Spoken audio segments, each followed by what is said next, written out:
it's Eva. I'm going to be finishing up Jezebel and talking about mental health disorders, and I'll probably have time to get to a couple other characters while we're talking about this.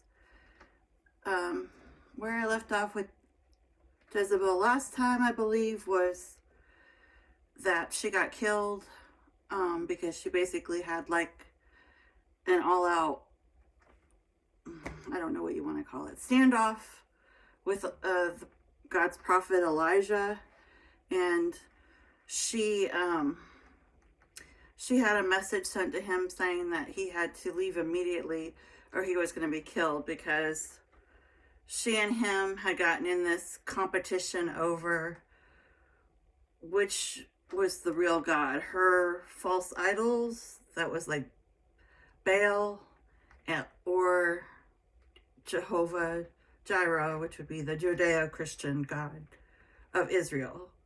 So it ended up, there were 400, I think it's 450 prophets, or maybe 400 for the false idols.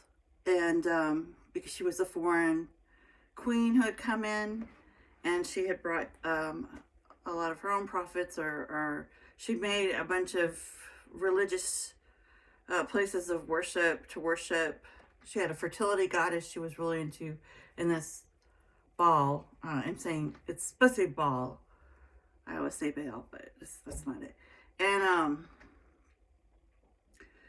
this like angered, of course, Elijah, and he only had, I think, 150 prophets, because and I think 100 of them had to go up like in the caves and be hidden.